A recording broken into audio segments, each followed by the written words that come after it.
그래서 지혜로운 인생이 무엇인가 하는 것을 잠언을 통해서 배우고 있죠. 오늘 말씀은 다 중요한데 오늘 말씀은 정말 더 중요하다고 할 수도 있습니다. 왜냐하면 이게 무너지면 다 무너지기 때문입니다. 공든탑이 무너지는 것처럼 인생 전체가 무너질 수도 있기 때문이죠. 우리는 건강을 조심해야 됩니다. 암도 조심해야 되고 운전도 조심해야 되고 교통사고도 조심해야 되고 사람도 조심해야 되고 요즘 시대 같은 경우는 개도 조심해야 되고 하여튼 다 조심해야 됩니다. 그런데 그 수많은 것들 중에 제일 조심해야 할 것이 무엇인가 하면 바로 이겁니다. 그거는 교만입니다. 교만. 교만이 암보다 더 무섭습니다. 교만이 교통사고보다 더 무섭습니다. 교만이 사람보다 개보다 더 무섭습니다. 교만하면 다 날아가기 때문에 그렇습니다. 교만하면 인생이고 행복이고 모든 것들을 다 잃을 수밖에 없기 때문이죠. 그래서 믿음의 선배들이 죄의 목록들을 열거할 때 가장 첫 번째, 가장 으뜸죄는 되는 죄를 무엇이라고 했는 줄 아십니까? 바로 이 교만죄를 택했습니다. 살인죄, 간음죄가 더할 것 같은데 교만한 죄, 교만한 죄가 모든 죄악 중에 가장 으뜸이라 많은 믿음의 선배들이 그런 이야기를 합니다. 그래서 저 자신도 내 마음에 교만한 마음이 들려고 할 때 늘 하는 습관이 있습니다. 제가 여러분에게 몇 번 말씀드린 적이 있는데 기억하실지 모르겠습니다. 손을 이렇게 한번 들어보시겠습니까? 오른손을 저를 따라서 해주십시오. 교, 만, 하, 지, 마, 겸, 손, 해, 야, 해. 옆 사람 보고 하시면 안 됩니다. 교만하지 마. 이게 아니라 나한테 하는 겁니다. 교만하지 마.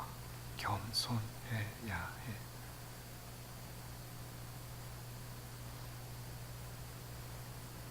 이것이 무섭기 때문에 그렇습니다. 교만의 죄가 그만큼 무섭기 때문에 늘 경각심을 가지고 주의를 하고 경계해야 되는 겁니다. 왜 교만을 이렇게 경계해야 될까요? 주의해야 될까요? 그것은 몇 가지 이유들 때문입니다. 교만이 가장 오래된 죄이고 가장 본질적인 죄이기 때문입니다. 교만이 인류 역사에서 가장 오래된 죄입니다. 얼마나 오래되었는가 하면 살인죄보다도 앞섭니다. 창세기 4장에 보면 형제들 간의 살인 이야기가 나오죠. 그런데 창세기 3장에 보면 그 형제의 부모인 아담과 하와의 교만한 죄의 이야기가 나오기 때문에 그렇습니다. 하나님의 말씀을 불순종하고 하나님을 대적했던 그 교만의 이야기가 창세기 3장에 나오죠. 그런데 이렇게 하나님을 반역하는 사건이 왜 일어났는 줄 아십니까? 그거보다 더 오래된 이야기가 있기 때문에 그렇습니다. 하늘에 있는 천사들, 그 천사장이 하나님의 자리를 탐내다가 하나님께만 영광 올려드리는 것을 기분 나빠하다가 자신의 처소를 떠나고 자신의 지위를 떠난 일이 있었던 것입니다. 유다서에서 이 이야기를 하고 있죠. 그들을 향하여서 베드로후서에서는 타락한 천사라는 표현을 씁니다. 타락한 천사. 그래서 우리는 이들을 더 이상 천사라고 부르지 않고 뭐라고 부릅니까? 사단이라 부르는 것이죠. 기억하셔야 됩니다. 사단이 본래 천사장이라는 그런 존귀한 신분이었다는 것을 기억하셔야 됩니다. 교만은 천사마저도 사단으로 만드는 그런 무서운 죄라는 것입니다. 이 타락한 천사들이, 아니 사탄이 이 인류에 와서 자신들만 아니라 이 사람들도 하나님을 대적하려고 이들을 낚으려고 던졌던 그 미끼가 무엇인 줄 아십니까? 선악을 알게 하는 나무가 미끼가 아니라 교만이 바로 이 미끼였습니다. 우리 화면을 보면서 창세기 3장 1절에서 5절까지의 말씀을 우리 함께 읽도록 하겠습니다. 함께 읽습니다. 시작. 그런데 뱀은 여호와 하나님이 지으신 들짐승 중에 가장 간교하니라. 뱀이 여자에게 물어 이르되 하나님이 참으로 너희에게 동산 모든 나무의 열매를 먹지 말라 하시더냐. 여자가 뱀에게 말하되 동산 나무의 열매를 우리가 먹을 수 있으나 동산 중앙에 있는 나무의 열매는 하나님의 말씀에 너희는 먹지도 말고 만지지도 말라 너희가 죽을까 하노라 하셨느니라. 뱀이 여자에게 이르되 결코 죽지 아니하리라. 너희가 그것을 먹는 날에는 너희 눈이 밝아져 하나님과 같이 되어 선악을 알 줄 하나님이 아심이니라. 아멘.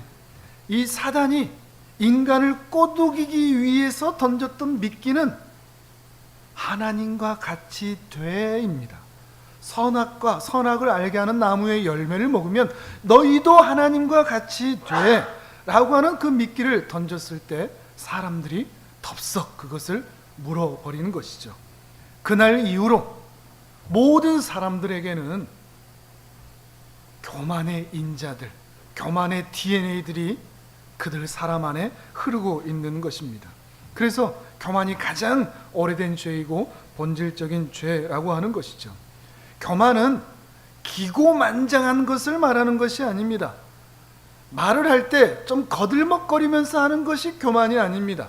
자기 꽁지를 확 펴고 자기 자랑을 하는 것이 교만이 아닙니다. 교만은 사단의 말을 그대로 빌려보면 하나님처럼 되고 싶다는 것이 교만입니다. 하나님처럼 되고 싶다는 말은 더 이상 나에게는 하나님이 필요 없다는 말이 되기 때문입니다. 하나님처럼 된다. 그 말은 난 더 이상 하나님의 도움 없이 내 인생 내 마음대로 살고 싶다라는 의미가 되기 때문에 더 이상 나는 하나님이 필요 없어요. 이것이 바로 교만이라 하는 것이죠. 내가 하나님이 되어 내 인생을 내 뜻대로 내 마음대로 살고자 하는 것이 바로 교만입니다. 우리 마음 가운데 어느 순간 하나님의 간섭이 싫어지고 하나님의 말씀에 순종하는 것이 탐탁치 않게 여겨지고 하나님이 늘 나와 동행하신다는 것이 좀 귀찮아지기 시작하고 하나님의 뜻 안에서 헌신하고 순종한다는 것이 별로 마음에 들지 않게 될 때 눈치채셔야 됩니다. 그리고 손을 드셔야 됩니다. 그리고 뭘 해야 될까요? 교만하지 마. 겸손해야 해. 내 마음에 교만이 싹트기 시작한 것이기 때문에 그렇습니다. 교만은 우리가 짓는 모든 죄악의 본질이고 시작점입니다. 왜 살인을 할까요? 그 사람이 마음에 들지 않는데 내가 하나님이 되어 그 사람의 생명을 내가 취해도 된다고 생각하기 때문입니다. 그 사람의 목숨을 내 마음대로 해도 된다고 생각하기 때문이죠. 생명의 주인이 나라고 스스로 여기기 때문에 다른 사람을 죽이는 겁니다. 교만이 그 앞선 죄입니다. 왜 도둑질을 하죠? 하나님께서 각 사람에게 맡기신 은사와 재물이 있습니다.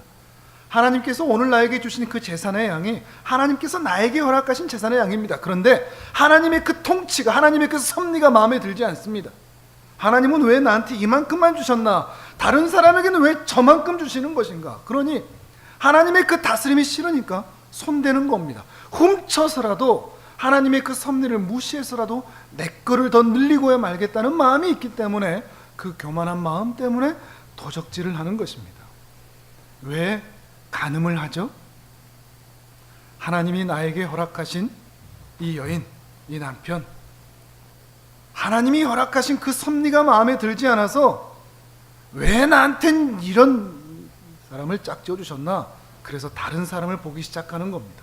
하나님의 섭리를 무시하는 것이죠. 하나님의 뜻을 무시하는 것입니다. 그러니 간음하는 것입니다. 하나님을 두려워하지 않기 때문이죠. 이렇게 모든 죄의 본질적인 원인이 바로 우리 마음 안에 있는 교만에서부터 시작한다는 것입니다. 그러니 이 교만을 처리하지 않으면 안 되는 것입니다. 우리 마음 안에 조금이라도 교만한 마음이, 탐하는 마음이 나타나기 시작할 때 그 싹을 잘라내야 한다는 것입니다. 교만하지 마. 겸손해야 해. 또한 교만은 가장 오래된 죄일 뿐만 아니라 가장 본질적인 죄일 뿐만 아니라 교만은 가장 치명적인 죄입니다. 왜냐하면 교만하면 구원받을 수가 없습니다. 하나님의 말씀을 듣기 싫은데, 하나님의 간섭을 원하지 않는데, 하나님의 다스림을 거부하는데 어떻게 구원의 은혜를 받을 수가 있겠습니까?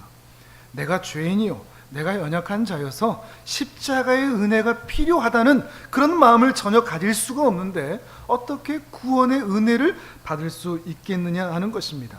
그런 사람들은 절대 십자가 앞에 나오지를 못하는 것입니다. 혹시라도 구원 받았다고 해도 그 사람은 결코 자라거나 성숙할 수가 없습니다. 왜냐하면 교만하기 때문에 이 정도면 됐지, 이 정도 성숙하면 됐지, 이 정도 해왔으면 됐지 라는 마음이 그 마음에 있기 때문에 결코 더욱 성숙할 수 없다는 것입니다. 혹 성숙하더라도 하나님의 은혜를 그리고 그 복을 결코 누릴 수 없습니다. 1000가지 은혜를 받는다고 할지라도 교만하면 다 날아가기 때문에 그렇습니다. 오늘 본문 18절 같이 한번 읽어보실까요? 우리 성경 보면서 같이 읽습니다. 18절만 시작. 교만은 패망의 선봉이요 거만한 마음은 넘어짐의 앞잡이니라. 아멘. 교만하면 패망하는 자리에 앞자리에 서게 될 것입니다. 넘어지는 일이 교만한 마음 때문에, 거만한 마음 때문에 나타날 수밖에 없다는 것입니다. 교만하면 하나님의 풍성한 은혜를 결코 누리지 못한다는 것입니다. 앤드류 머레이라는 사람이 쓴 겸손이라는 그 책이 있는데, 고전책이 있는데, 이 책을 보면 겸손을 말할 때 기독교인들이, 그리스도인들이 가져야 할 성품 중에 하나로 겸손을 말하지 않습니다. 가장 본질적인 성품, 기독교인은 겸손할 수밖에 없는 그런 성품에 대해서 말하고 있는 것입니다. 겸손해야 하나님께 구원을 받을 수 있고, 겸손해야 하나님과 동행할 수 있고, 겸손해야 하나님의 은혜와 복을 누릴 수 있다는 것입니다. 그러니 겸손한 사람이 지혜로운 사람이고 건방 떠는 사람은 어리석은 사람인 것입니다. 우리가 교회 안에서 함께 나누지만 우리 김수님 할머니께서 늘 하시는 말씀 이제는 다 아시지 않습니까? 덕분이요, 덕분이요, 덕분이요. 원래 이 말도 제가 누구 때문이요 했는데 우리 아름자매가 만나기 전이었는데, 교회 오기 전이었는데 덕분이라는 말로 바꿔줬거든요. 그때부터 우리 주보에 주님 덕분에, 교회 덕분에 바뀌었지 않습니까? 주보 앞에 있지 않습니까? 우리 김수님 할머니께서 늘 주님 덕분이요, 교회 덕분이요 라고 하는 바로 그 마음이 하나님께서 은혜 주시는 통로라는 겁니다. 교회가 잘했기 때문이 아니고 목사가 잘했기 때문이 결코 아닙니다. 겸손한 사람에게는 하나님께서 반드시 은혜 주시고 복 주신다는 것을 우리 모두가 확인하고 있는 것입니다. 더욱 겸손한 은혜와 삶을 사실 수 있기를 바랍니다. 어떻게 하면 이 교만한 마음을 누르고 겸손한 마음으로 살아갈 수 있을까요? 쉼없이 우리 안에 삐져나오는 이 교만의 인자를 어떻게 하면 누르고 겸손한 인생, 은혜를 누리는 인생으로 살아갈 수 있을까 하는 것입니다. 이 교만한 인자가 싹트지 못하도록 오늘 다 같이 주사 3방 맞겠습니다. 진짜로 넣는다는 건 아니고, 첫 번째 주사는 경외입니다. 두 번째 주사는 섬김입니다. 세 번째 주사는 낮춤입니다. 외우기 쉽지 않죠? 먼저 하늘을 바라보며 하나님을 경외하고, 그 다음 우리 이웃을 바라보며 이웃을 섬기고, 그리고 나 자신을 바라보고 하나님 앞에서 더욱 낮추는 인생으로 살아가는 것. 중간고사 한번 치러볼까요? 첫 번째 어떻게 하라고요? 하늘을 바라보며 하나님을 경외하고, 우리 이웃을 바라보면서는 섬기고, 나 자신을 바라보면서는 더욱 낮추는 것. 그것이 바로 교만을 싹트지 못하게 하는 하나님의 은혜의 방편이라는 것입니다. 첫 번째 경외입니다. 하나님을 두려워하고 경외하는 것만이 내 안에서 언제든지 기어 나올 수 있는, 그래서 하나님과 사람 앞에서 웃긴 인간으로, 별 볼 일 없는 인간으로 만들어 버릴 수 있는 이 교만을 누를 수 있는, 없애버릴 수 있는 첫 번째 주사가 되는 것입니다. 하나님을 경외하는 것이죠. 말씀드렸지만 교만은 외형적인 것, 성품적인 것만을 말하지 않습니다. 거만하게 말하고 반쯤 반말을 하고 폼 잡고 다니고 짝발 짓고 내 꽁지 확 펴서 내 직장이 이래, 나는 돈이 이렇게 많아, 우리 집은 이렇게 좋아, 우리 자식들 이렇게 성공했어 라고 하는 내 꽁지 확 펴고 나를 자랑하는 것, 그것만이 교만이 아닙니다. 교만은 하나님 행세를 하는 겁니다. 하나님 행세를 하는 겁니다. 그러니 하나님께서 이 교만을 미워하실 수밖에 없겠죠. 왜요? 지가 하나님 행세하니까요. 내가 하나님인데 지들이 하나님 행세하니까요. 이것이 바로 교만인 것입니다. 크게 세 가지 정도로 말씀을 드려볼 수 있겠습니다. 교만은 먼저 자기 숭배라고 할 수 있습니다. 하나님이 하신 것을 자기가 했다고 착각하는 것, 하나님께 영광 돌려야 될 것을 내게 영광 돌려드리는 일들, 하나님이 주신 것인데 마치 그것을 내가 만들어낸 것인 것처럼 착각하는 것, 직장, 돈, 영광, 그 모든 것들이 하나님이 은혜로 주신 것인 것을 전혀 생각하지 못하고 내가 이렇게 똑똑해서, 내가 이렇게 노력해서, 내가 이렇게 땀 흘려서 만들어낸 것이라고 생각하는 것, 그것이 바로 교만입니다. 그것이 바로 자기 숭배이죠. 하나님께 돌아갈 영광을 빼앗아 버리는 것, 이것이 바로 자기 숭배인 것입니다. 교만은 또한 자기 숭배일 뿐만 아니라 교만은 자기 기준입니다. 자기가 기준이 되는 거죠. 최종 심판자가 자신이 되는 것입니다. 자기 기준으로 다 남을 평가하는 것입니다. 내 생각, 내 경험, 내 가치관으로 다른 사람을 판단하죠.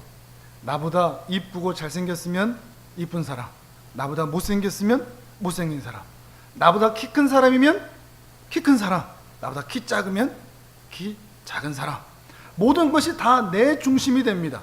내 경험에 의하여서 저 사람은 괜찮은 사람, 저 사람은 안 괜찮은 사람, 내 판단에 의하여서 저 사람은 좋은 사람, 저 사람은 나쁜 사람, 내 기준, 내 경험, 내 생각으로, 하나님 나라의 원리가 아니라 내 기준으로 다른 사람들을 쉽게 판단하고 비난하고 비아냥거리는 것, 그것이 다 자기 기준이라 하는 것입니다. 옆 사람보다 내 차가 조금 더 크고 좋으면 그 의시됨, 옆집 아이보다 우리 집 아이가 상을 좀 더 타오면 그 우월함, 그 자랑하고 싶은 마음, 옆집 아저씨보다 우리 집 아저씨가 조금 더 잘 나가면 그것 가지고 또 이렇게 뿌듯해하는 그런 모습들, 우리들은 교만의 인자가 수많은 원료들을 교만의 인자로 삼아서 교만하고자 하는, 나를 기준으로 삼고 나를 자랑하고 싶어하는 그런 교만의 인자를 가지고 있는 사람들이라 하는 것이죠. 교만은 또한 자기 숭배이고 자기 기준일 뿐만 아니라 자기 중심입니다. 이것이 제일 무섭죠. 자기를 사랑하는 것은 죄가 아닙니다. 자기를 소중히 여기는 것도 죄가 아닙니다. 그런데 자기만 사랑하는 것, 자기만 옳다고 생각하는 것, 이것은 죄입니다. 그건 자기 중심입니다. 그 옛날 지구를 중심으로 온 세상이 돈다고 믿었던 때가 있었죠. 조금 어려운 말로 천동설 그러지 않습니까? 이 시대에 천동설을 믿는 사람이 많이 있다는 것 알고 계십니까? 다 자기 중심이거든요. 남편이 아내가 자기주를 중심으로 돌아야 됩니다. 자기가 중심입니다. 자식이, 부모가, 직장의 동료가, 내 이웃의 사람들이 다 나를 중심으로 내 시간에 맞추고 내 스케줄에 맞추고 내 생각에 맞추어서 돌아주어야 됩니다. 영적 천동설이죠. 하나님마저도 나를 위해 돌아줘야 됩니다. 하나님이 나를 섬기는 거지 내가 하나님을 섬기는 것이 아니죠. 모든 사람이 나를 위해 존재하고 나를 중심으로 돌아야 된다고 생각하는 그 마음, 그 마음이 바로 자기 중심적 생각이고 교만한 마음이라는 것입니다. 그러니까 어떤 사람을 평가할 때 그 사람이 좋은 사람인가 나쁜 사람인가의 평가는 객관적인 기준이 됨됨이나 성품이 아니라 나한테 잘해주고 나한테 좋은 말 해주고 내 편 들어주고 하면 그냥 좋은 사람. 옳은 말인 줄 알겠는데 좀 쓴소리하고 내 편 안 들어주고 그러면 그냥 나쁜 사람으로 만들어버리는, 자기 기준으로 사는 거죠. 날씨도 그렇습니다. 언젠가 제 기준인데, 제 경험인데, 비가 올 것 같았는데 우산을 챙겼는데 비가 안 와요. 날씨가 좋습니다. 아니, 그날은 나쁜 날씨입니다. 내가 우산을 챙겼는데 비가 안 오다니. 근데 날씨가 꾸물꾸물한데 비가 안 올 것 같기도 한데 우산을 챙겼습니다. 근데 비가 와요. 사람들 다 비 맞습니다. 네, 저만 비가 안 맞습니다. 그 은혜. 다른 사람들이 비 맞든가 안 맞든가 상관하지 않습니다. 나만 안 맞으면 되는 거죠. 그러면 나만 은혜를 누리게 되는 것입니다. 언제나 자신이 원하는 대로만 되어야 한다고 생각하는 것. 왜 내 자식은 내 기준대로 커주지 못할까? 왜 우리 남편은 돈을 이렇게 많이 못 벌까? 왜 우리 아내는 이렇게 반찬도 잘 못할까?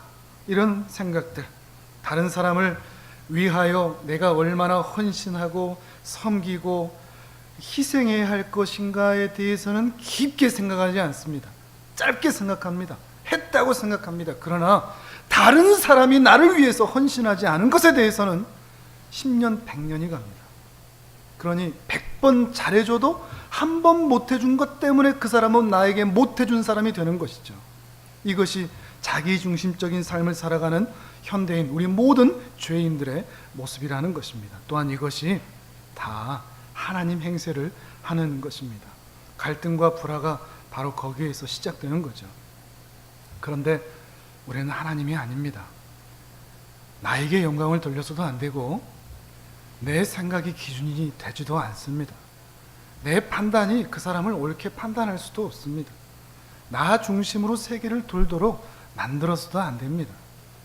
그런데 어느 순간 복음을 경험하다 보면, 그리고 하나님을 알아가다 보면 어느 순간 깨달을 때가 옵니다. 내가 중심인 줄 알았는데 하나님이 중심이구나. 나를 중심으로 도는 게 아니라 하나님을 중심으로 우리 모두가 돌아가는 것이구나 하는 것을 깨닫고 알게 될 때, 바로 그때 그 감정을 경외라 하는 것입니다. 하나님을 깨닫고 하나님을 모시고 하나님의 인도하심과 그 책임지심과 하나님의 공급하심 앞에 나의 모든 생각과 고집과 가치관과 경험도 내려놓는 것, 그것이 바로 겸손의 시작점이 되는 것입니다. 자기 숭배, 자기 기준, 자기 중심, 이것을 내려놓는 것이 바로 하나님을 발견하는 것, 하나님을 경외하기 시작하는 것, 거기에서부터 우리의 안에 겸손이 시작된다는 것입니다. 평생 하나님을 우리의 중심으로 의식하시고 사실 수 있는 복된 은혜가 있기를 바랍니다. 그리고 그것을 위해서 많이 훈련하셔야 됩니다. 왜냐하면 이게 잘 안 바꿔집니다. 계속 훈련하셔야 됩니다. 조금이라도 내 마음에 이런 교만한 마음들이 솟아오르면 어떻게 하라고요? 손을 번쩍 들어서 다른 사람한테 절대 얘기하면 안 됩니다. 비난의 화살로 이걸 날리면 안 됩니다. 교만하지 말라고 하면 안 됩니다. 여러분 자신에게 교만하지 마. 또 그러냐? 또 그러고 있느냐? 우리 자신에게 그렇게 말해야 되는 겁니다. 두 번째 단어는 섬김입니다. 이제는 옆을 바라볼 시간입니다. 하나님께서 우리에게 참 많은 선물을 주셨습니다. 건강, 지식, 직장, 또 여러분의 아름다운 외모, 성품, 재능, 이걸 우리에게 왜 주셨을까요? 여러분에게 각양의 은사를 다 주셨는데 그걸 왜 주셨을까요? 꽁지 확 펴라고, 집 있는 거 자랑하라고, 직장 있는 거 자랑하라고, 좋은 차 있는 거 자랑하라고, 그거 누리라고? 아닙니다. 하나님은 우리 그렇게 꽁지 펴라고 주신 게 결코 아닙니다. 왜 주셨을까요? 여러분에게 하나님께서 그 많은 것들을 남겨주시고 부어주신 것은 그걸로 다른 사람 섬기라고 주신 겁니다. 섬기라고 여러분에게 그렇게 많이 주시는 것입니다. 그런데 우리는 섬기라고 주신 것들로 우리는 다른 사람들을 공격하죠. 나 이렇게 좋은 차 있다. 나 이렇게 좋은 집 있다. 우리 자식들 이렇게 잘 나간다. 그걸로 자랑하는 듯 하면서 공격하는 일들이 우리의 교만의 인자라는 것입니다. 하나님이 섬기라고 주신 것들을 우리는 뭘로 붙잡고 있습니까? 무기로 붙잡고 있는 겁니다. 사단의 무기가 바로 그겁니다. 사단은 우리에게 속삭입니다. 그걸로 자랑해, 그걸로 찔러, 그걸로 겁박해. 너희는 이렇게 못 살지. 그러나 난 이게 있어. 어느 순간 하나님이 나에게 은혜로 주신 그 선물들이 다른 사람을 상처 입히고 괴롭히는 무기로 전락해 있다는 것입니다. 피 묻은 칼이라는 용어를 사용하곤 합니다. 우리 안에 그 피 묻은 칼들이 있습니다. 하나님께서 은혜로 주신 것들을 다른 사람을 마구 찌르는데 사용하는 것이죠. 어떤 사람들은 상처를 많이 받는다고 얘기합니다. 근데 사실 상처를 많이 받는 사람들이 더 많이 찌릅니다. 왜냐하면 상처 안 받으려고요. 한이 많은 사람들이 더 그렇습니다. 고생 많이 한 사람들이 더 그렇습니다. 우리 자신을 살펴야 됩니다. 나는 혹시 상처를 주고 있지 않은가? 내 손에 상대의 피가 묻은 그 칼이 주어져 있지 않은가 하는 것입니다. 그것은 사단이 하는 일입니다. 자기 처소와 지위를 떠났던 그 사단이, 타락한 천사가 하는 일이 바로 그 일이라는 것입니다. 그러나 우리 겸손한 예수님, 이 땅에 오셔서 어떤 삶이 참으로 겸손한 삶인지를 우리에게 알려주시고 또한 보여주셨습니다. 우리 화면을 보시면서 마가복음 10장 42절에서 45절까지의 말씀을 우리 같이 읽도록 합니다. 시작. 예수께서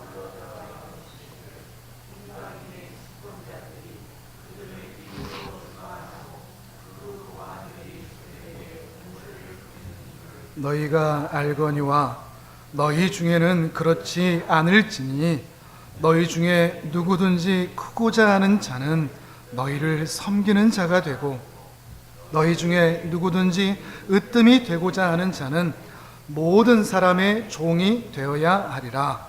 인자가 온 것은 섬김을 받으려 함이 아니라 도리어 섬기려 하고 자기 목숨을 많은 사람의 대속물로 주려 함이니라.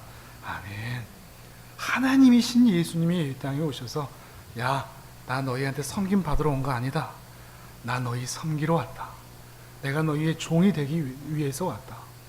주다 다 내주고 그 목숨까지 내어주신 분이 바로 우리 예수님인 것입니다. 한번 점검해 보실래요? 여러분은 누구 닮은 것 같으세요? 예수님 닮았습니까? 사단 닮았습니까? 예수님의 편에 있습니까? 사단의 편에 있습니까? 섬기는 손이십니까? 아니면 피 묻은 손이십니까? 섬김을 받는 것을 좋아합니까? 아니면 기꺼이 섬기려고 하십니까?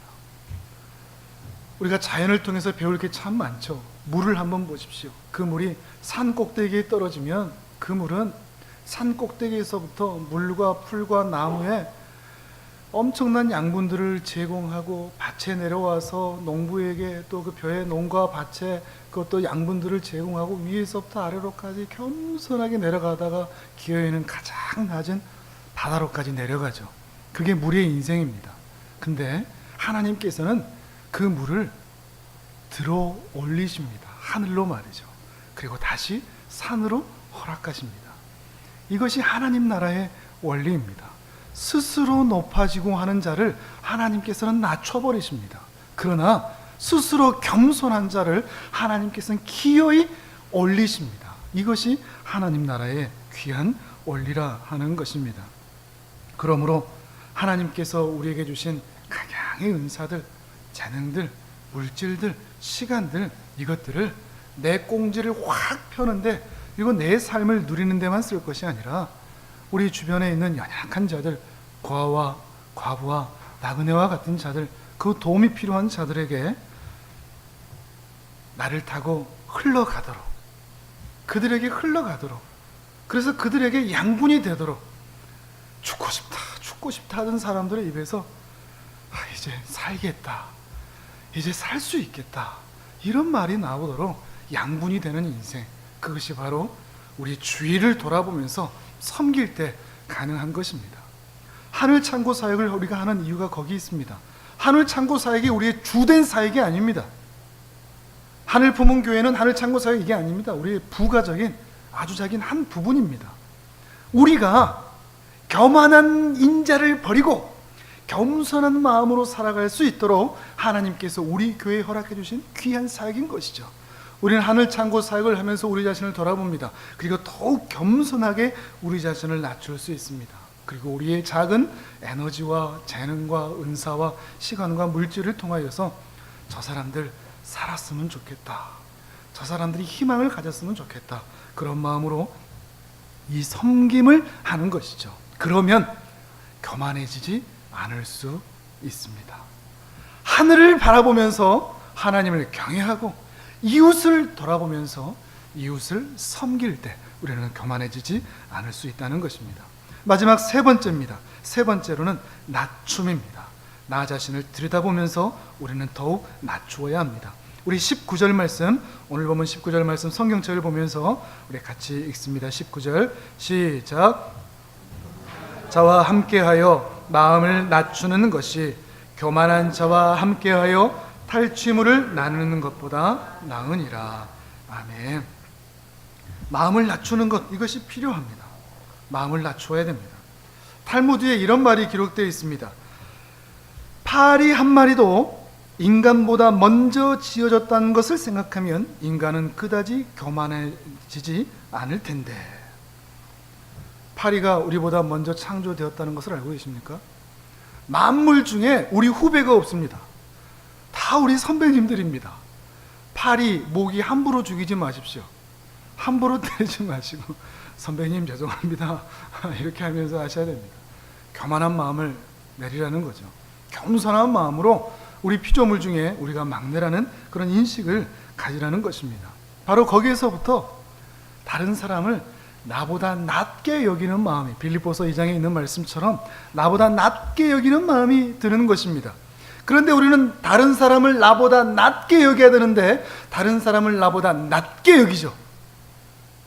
다른 사람을 나보다 더 나은 존재로, 누구에게도 배울 것이 있고 어떻게 봐도 이쁜 사람들이고 하는 것들을 가질 때 우리는 겸손한 마음을 가질 수 있다는 것입니다. 어떻게 하면 이 마음을 낮추는 훈련을 할 수 있는지 몇 가지를 말씀을 드리면, 먼저 입을 좀 낮추셔야 됩니다. 우리 입이 너무 높아졌습니다.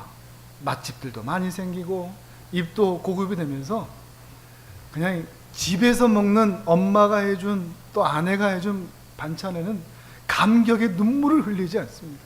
감사가 나오질 않아요. 왜 그럴까요? 입이 너무 높아졌습니다. 짜요, 싱거워요, 반찬이 왜 이래요. 입이 너무 높아졌습니다. 물론 우리 교회에 오셔서 식사하시는 분들은 입이 높아질 만도 하지만 다른 데 가면 식사를 못 하실 수도 있겠지만, 그러나 우리는 입을 조금 더 낮출 필요가 있습니다. 그러면 다 맛있습니다. 맛없는 게 없습니다. 라면도 좋고 맨밥에 공깃밥으로 이렇게 말아 먹는 것도, 물 말아 먹는 것도 좋고, 어린아이처럼 투정하는 것은 입이 너무 높기 때문입니다. 그것은 마음이 높다는 겁니다. 또한 눈을 낮추어야 됩니다. 우리 눈이 너무 높습니다. 기준이 너무 높습니다. 눈을 조금만 낮추면 사람들이 다 이쁩니다. 안 이쁜 사람이 없어요. 내 기준으로 저 사람은 이래, 저 사람은 또 이래, 저 사람은 또 왜 이래, 이런 것들을 생각하면 다 안 이쁩니다. 그러나 우리의 눈을 조금 낮추면 다 이쁩니다. 다 소중하고요. 우리 이웃 동료, 직장 동료, 이웃집, 또 철수 엄마, 영희 아빠, 집사님들, 성도님들 다 좋은 분들이라는 것을 우리는 알 수 있게 되는 겁니다. 눈높이를 조금만 낮추면 한 사람도 쓸모없는 사람이 없고 한 사람도 귀하지 않은 사람이 없는 것입니다. 그리고 귀를 낮춰야 됩니다. 귀가 너무 높습니다. 웬만한 것을 듣지를 않습니다. 충고를, 징계를, 책망을 듣지를 못합니다. 귀가 낮으면 온 세상이 다 내 스승이 됩니다. 자연이 다 내 스승입니다. 낙엽이 떨어지는 게, 비가 오는 게, 아이들이 제잘제잘 거리는 것도 다 나의 스승이 될 수 있다는 것입니다. 이렇게 입을 낮추고 눈을 낮추고 귀를 낮추는 훈련을 통해서 우리의 마음을 낮추어야 됩니다. 낮출 수 있습니다. 그렇게 낮추면 우리가 행복해집니다. 감사거리가 굉장히 많아집니다. 내가 이런 대우받고 내가 이 집에 있어야 되나? 내가 이런 대우받으려고 내가 이 직장 다니나? 마음이 높은 겁니다. 마음을 낮추면 집도, 직장도, 일터도, 우리의 이웃도, 우리와 함께하는 모든 사람들이 다 좋은 사람이고 행복한 인생을 살아갈 수 있다는 것입니다. 무엇보다도 앞에 뭐라고 얘기합니까? 겸손한 자와 함께하여 마음을 낮추라 이야기를 하죠. 19절에 말이죠. 이것이 참 중요한 것 같습니다. 가능하면 교만한 자들과 함께하지 마십시오. 그런 건 잘 배우거든요. 다른 사람 평가하고 다른 사람 비난하고, 특별히 하나님 없어도 된다고 생각하는 사람들에게 너무 가까이 하지 마십시오. 하나님이 필요 없다고 생각하는 사람들의 말을 너무 귀담아 듣지 마십시오. 하나님의 인도받는 것이 그다지 중요하지 않다고 생각하는 사람들의 조언을 새겨 듣지 마십시오. 겸손한 자들, 하나님을 바라보며 경외하고 이웃을 바라보며 섬기고 자기 자신을 바라보며 더욱 낮출 수 있는 예수님 닮은 사람, 그들과 같이 하십시오. 또한 여러분이 그런 사람이 되어 주십시오. 그러면 은혜와 평안과 감사와 행복을 누리는 삶을 살아갈 수 있습니다. 더 이상 교만한 인생이 아니라, 끝장나고 패망하고 넘어지는 인생이 아니라 하나님의 은혜와 복을 풍성히 누리는 복된 인생이 될 수 있다는 것입니다. 다 하나님의 은혜 아닙니까? 우리 김수님 할머니 이야기 오늘 참 많이 하는데, 하나님 덕분이요, 주님 덕분이요, 교회 덕분이요, 성도님 덕분이요, 이런 마음을 함께 가지면서 그런 마음으로 하루하루를 살아가시면서 이 땅 가운데 풍성한 은혜와 복을 마음껏 누리시는 복된 주의 자녀들 다 되시기를 주님의 이름으로 축복합니다. 아멘.